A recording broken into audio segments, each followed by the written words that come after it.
Assalamualaikum, selamat datang ke channel Sabaran Sami. So, video kali ini saya nak explain pasal kreatin. So, ramai sangat yang tanya pasal kreatin ni sebab saya mungkin diorang yang dah pernah tengok video saya kat sini, ramai gila komen-komen kat sini tanya, bro, boleh ke nak pakai kreatin ni ataupun macam mana cara nak pakai kreatin? So, saya kena buat follow up video supaya korang faham pasal video ni dengan lebih lanjut.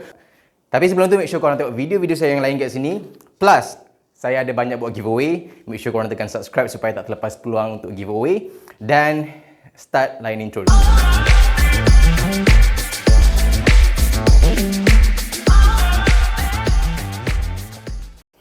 Okay guys, so kat tangan saya ni ada kreatin. So kreatin adalah benda yang saya dah explain kat video panjang lebar sebelum ni. Korang please tengok video tu dulu sebelum korang nak tengok video yang ni.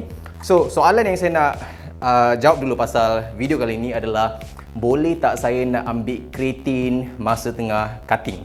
Okay, so jawapan dia boleh dan tak boleh. Ada dua jawapan kat sini. So biasanya saya akan jawab based on orang tu lah.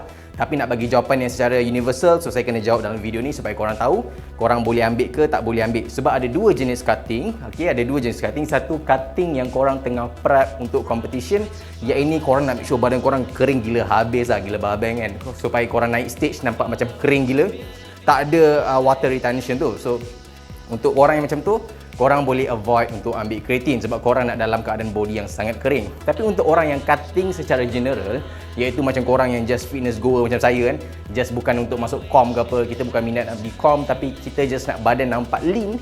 So ambil kreatin memang tak ada masalah sebab dia hanya buat water retention dalam tempoh beberapa minggu, kemudian dia akan mengurang. So itu apa yang saya tahulah. Dan based on pengalaman saya, masa saya cutting pun saya pakai kreatin, tak ada masalah. So macam sekarang pun ambil kreatin tak adalah macam puffy sangat kan, still okay, ada shape juga. So korang jangan risau untuk ambil kreatin, terutama korang yang tengah cutting lemak. Okay, so korang bukan cutting air. Ada dua situasi kat sini. Untuk orang yang nak cutting air, memang saya recommend untuk tak ambil kreatin, terutama korang yang tengah dalam prepping. Tapi untuk orang yang tengah cutting, memang cutting lemak, so korang daripada gemuk nak kurus, ambil kreatin supaya korang boleh boost performance korang, increase energy korang dan juga bantu recovery korang kat dalam gym. Tak ada masalah untuk korang ambil kreatin sebab dia buat water retention beberapa minggu, kemudian dia akan mengurang. Dia bukan buat fat retention, kena faham konsep kat situ. Sebab kreatin memang akan menyebabkan sedikit water retention, bukan banyak. Okay, dan dia bergantung pada orang. Macam saya, mungkin muka ni nampak macam ada macam ni kan. So kalau tak ada kreatin, mungkin dia akan jadi betul-betul jawline lah. Tapi ini benda yang terlalu tak ada beza lah, macam 2-3% je perbezaan tu, dan dia akan mengurang over the time. So lagi-lagi kalau korang yang memang nak stick untuk naikkan strength and nak badan lean, tak ada masalah untuk korang ambil kreatin.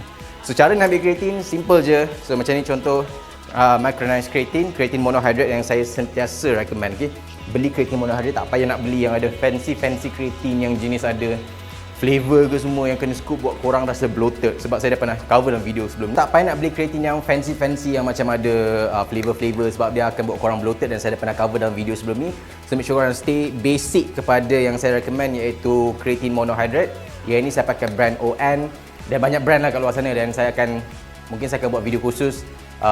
Saya dah pernah buat video khusus pun, korang pergi balik video-video lama dan check pasal kreatin.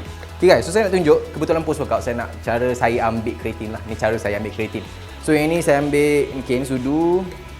Okay, kat sini ada cendol. So siapa kata korang tak boleh minum cendol kalau korang workout. Dan saya nak tekan kat sini adalah, korang kena sesuaikan dengan kiraan kalori harian. So kalau selagi dalam kiraan kalori harian, ini benda yang saya nak tekankan, korang nak makan apa pun silakan, tapi just make sure korang tahu kat mana nak adjust. Macam saya dah tahu, dah biasa makan, so dah tahu berapa nak cut calories kat bahagian meal yang lain lah. So kalau saya minum macam ni, so akan ada benda yang saya akan cut sikit supaya tak lari daripada kiraan kalori harian. So yang ni kreatin saya ambil contoh ni dalam 5 gram.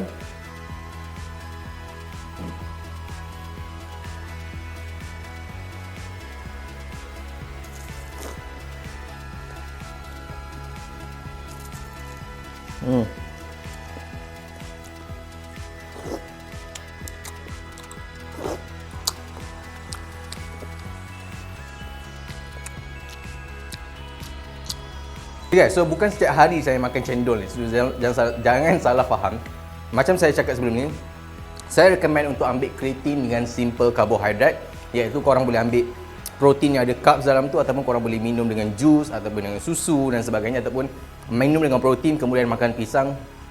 supaya itu akan membuatkan korang, dan itu akan membantu optimize lagi lah penggunaan kreatin. So itu saja video kali ni, video ringkas. Saya harap video ni dapat jawab soalan banyak kat komen tu. Sebab kalau saya asyik nak jawab, dia akan buang masa. So saya buat satu video khusus ni untuk jawab soalan korang. So make sure korang tekan subscribe untuk follow saya punya journey yang pasal yang baru saya guna body transformation untuk pakai app ni. Dan kalau korang nak tahu lebih lanjut, saya akan update video tu dalam masa dekat. Stay tune dan jumpa korang dalam next video.